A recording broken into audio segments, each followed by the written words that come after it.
bagong sinubukang online loan app na madadownload natin sa Google Play Store, which is itong si MoPeso Loan App. Bagong-bago siya sa pandinig natin, diba? Kasi nga naman bagong-bago lang siya at mainit-init pa nga naman siya. Well, nagbibigay siya ng instant loan offer, and don't worry guys, everybody can apply naman po dito dahil wala naman siya ng hinihingi income proof at guaranteed naman na ma-offeran talaga. So, loan as you want pa nga eh. Ang dami niyang offer talaga sa atin. At tayo na lang po talaga pipili kung ano-ano yung mga pwede nating i-loan sa kanya. Pero syempre dahil bago lang tong loan app na ito, no, ano dapat yung asahan natin? Well, bago ako magpatuloy, disclaimer lang po na I'm not a financial and loan expert and this video is not sponsored. At this is just based on my personal experience lang po na gusto kong i-share sa inyo. Hindi para mangutang kayo dito, kundi para mabigyan kayo ng tamang expectation. And by the way, if you are new to my channel, nagre-review po tayo ng different online loan apps or online loan services, legit man or hindi, new man or existing, sinisilip ko po yan at sinusubukan ko mismo. Nagbibigay po tayo dito ng legit tips, reviews, and recommendation and what online loan apps or loan services to avoid. Kaya kung gusto mong kita mga videos, sige consider subscribing at i-click mo yung bell button para lahat ng videos ko isa-update na notified ka. Well, back to this new loan app nga po na nagngangalang MoPeso Safe Cash Loan Online. So, nakita ko kasi yung ads niya sa IG at nakita ko na bago lang siya sa pandinig ko. Kaya kinlik ko tong download and get started at nagdirect ako sa Google Play Store naman. Pero kung makikita nyo dito, no, wala siyang ka-review,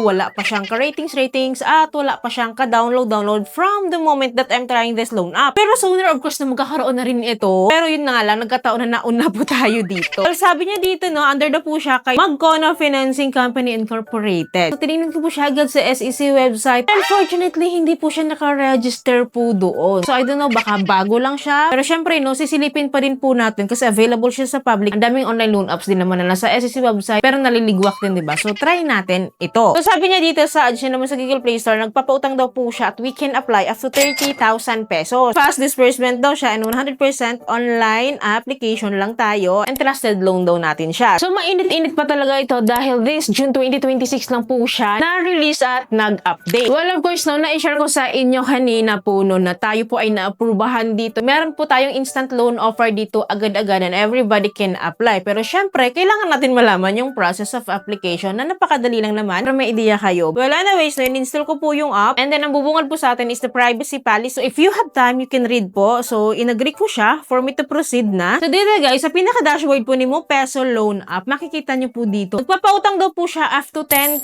pesos. So, sabi niya kanina sa ads, diba, malayong-malayo dun sa ads niya sa IG. At yung ads niya sa Google Play Store, sabi niya dun 30,000 daw, up to 30,000. Pero ngayon, 10,000 pesos na lang. So, malalaman naman natin to later on. Well, hindi pa rin tayo pwedeng mag-rely dito kasi subject for evaluation pa rin po ito. So, click ko na tong apply now. And then dito po, we need to input our mobile phone number. And click po natin tong get OTP para mapadalhan po tayo ng verification code. And then, kapag naka-receive po tayo, i-input lang po natin yan. And then po, babalik po tayo sa pinaka-homepage po ni MoPeso Loan App. And then, click lang ulit natin tong apply now to start the application. And then, mag-i-start po tayo dito sa personal information po nila, which is, nagre-require po sila ng marital status, education, occupation, monthly income, years of work, company address, and company name daw. So, under po ng occupation, ito yung mga job status nila. So, everybody can apply, diba? And ang pinili ko dito is si unemployed lang. At kahit ano naman pong piliin natin dito, hindi naman sila nanghihingi na kahit anong income proof. Kasi kahit ako ay unemployed, kailangan ko pa rin mag-fill up ng company details, company name, unemployed na yun. Anyways, dito sa baba, nagre-require sila ng email address and then mga optional na like company phone, Viber, backup phone number, and Facebook account. No need to fill up na po. Huwag na kayong aksay ng panahon dyan. Well, after po nito, move on tayo sa next step, which is the contact information na po. Nagre-require po sila ng 3 po dito. And ito po ay magdadirect siya sa ating phone book list. So, tiyagain na natin fill upan. And then after po nito is the ID information na po. So, for you to have an idea, ito po yung mga IDs na kinakailangan nila, nare-require nila. Pipili lang tayo ng isa and then after po niyan, pipicturean po natin yung ating ID and that is followed by our facial verification. Kapag nagawa po natin yan, dito sa baba, fill upan din po natin yung ating ID number, full name, birthday, and gender. So, pagkatapos po nito is the withdrawal information na to or the card or bank information po. Ito po yung mga choices. Either e-wallet and then may bank po dito na pwede rin natin i-provide. Pero ako guys, GCash lang po yung pinrovide ko dito. Then after po nyan, sinabit ko na po siya at nagkaroon na po siya ng countdown. So diba, kung makikita niyo dito na meron talaga tayong guaranteed na loan offer. Congratulations daw dahil meron daw tayong approved loan amount dito. And then binuksan ko siya, then nakita ko po na ang dami. Ang dami po nating pag-uutangan. May product listing po sila dito. So So, nakalagay po na itong 1,500 pesos po is loan remix siya. Pwede siyang up to 3 product listing po dito. Kaya kung makikita niyo yung mga label niya, nasa peso 8, peso 13, peso 6, peso 19, and many more. Yan po kasi ang regular loan offer nila. Isa-isa siya. So, kung gusto mo na isa lang yung pag-uutangan, just like for example, sa peso 8. So, yan. I-click natin yung cash out. And then, kung makikita niyo po dito, view natin yung details ng 500 pesos na ito. Nakalagay po na ang amount na lang daw po na ma-receive natin sa 500 pesos na loan amount po natin is 300 pesos na lang. That is because of the management fee na 200 pesos. Ito nga po pala yung management fee na sinasabi niya. So, ang dami, diba? Ang dami mga bayarin. So, ang total po ng ito is management fee yon, which is worth 200 pesos. So, dito sa loan information, makikita nyo dito is yung due date ko is nasa 6 days nga lang eh. Kasi dapat 7 days, diba? Usually 7 days. Pero kinount na nila yung araw na to, kaya nagmumukha siyang 7 days to pay. Every product or loan offer po nila dito worth 500 pesos na loan offer, ang bawas doon 200 pesos. Kaya 300 nila yung ma-receive natin. And then 6 to 7 days to pay. Well, ito pa nga no, baka maguluhan kasi kayo eh. Bumalik ako din sa product listing niya. Diba sa pinakataas, may nakalagay nga doon, diba, na 1,500 kapag loan remix. So, i-cash out natin yan. Click natin yung cash out at para may idea kayo, ito lang yon. So, kaya siya naging 1,500 dahil tatlong product listing po yung nag-remix or nag-combine po sa peso 1, peso 2, and peso 3. So, tig 500 kasi, diba, every loan offer niya. 500 times 3, kaya 1,500 lahat yun. Kaya yun yung tinatawag niya na loan remix. Kaya lang, mind you ha, kung one time natin siya na 1,500 pesos yung ating uutangin dito, ang ma-receive na lang natin ng buo na yun is 900 pesos. 40% of our loan amount. Ganun kalala yung kanilang kikitain sa atin, and then with a period of 6 to 7 days to pay lang. Ang lala noon, ang lala talaga. Kasi sinasabi nila dito, diba, na loan as you want, ang daming pagpipilian. Pwede kang mag-loan sa isa, para paras lang sila eh, ng details, ng loan details, ng interest rate, bawat product listing. Kapag gusto mo mag-loan sa isa, pwede ka ulit mag-loan sa isa, nang mag-loan na mag-loan. Kaya loan as you want nga siya. Well, dahil 500 pesos lang naman, nag-take ako ng risk dito. Kinash out ko siya, and then, di ba, nag-provide na tayo ng ating withdrawal info kanina, pero dito magpo-provide ulit. So, pinrovide ko na naman. Well, kinonfirm ko yung loan ko dahil nga po sinubukan ko siya. Para mag-aalaman, di ba? Well, ang tagal kong nag-antay na ma-receive ko nga siya kasi 500 na nga lang. Siguro naman, i-disburse nila yan kasi ang laki rin naman ang kita nila sa atin, di ba? Hindi naman biro yung 500 na ni-loan mo, 300 na yung ma-receive mo. Naka-pending pa din po siya dito. Well, sige, ganito na lang. I-update ko na lang kayo sa comment section kung na-disbursean ba ako nito kasi nga po, ang tagal niya talaga. Hindi ko nga alam kung ma-disbursean ba ako eh. But if any one of you po na nakapag-try na nito, bago pa napanood yung video na to, no, pakishare nyo naman dyan sa comment section kung na-disbursean ba kayo at kung nakakautang ba talaga kayo dito. Kasi ako, ang tagal ng pending, kanina pa talaga to. Well, don't worry again, i-update ko naman po kayo. Pero guys, kung ako yung tatanungin nyo, no, kung gusto nyo ba siyang i-try or not, kasi nakita nyo naman yung buong application. Kaya nga lang, bago lang kasi siya. Yun yung problema natin sa mga bago, no. Few pa lang yung nakatry. Well, if you're going to ask me kung okay ba siya utangan, obviously not. Kasi hindi nga pong matatanggap, ang lala ng interest ang taas, and then within the short period of time, red flag yon. So, sinubukan ko lang siya kasi maliit lang yung amount. Medyo kayang-kaya lang natin bayaran. At least I tried, diba? Pero yun, hindi pa tayo ginrantan pa, naka-pending pa tayo. Well, wala naman ako magagawa kung gusto nyong itry. Nakita niyo naman yung buong process, so you do yun na lang. So, don't worry guys, palagi naman ako mag-update sa inyo. So, yun lamang po. Thank you for watching this video. See you in my next video. Bye!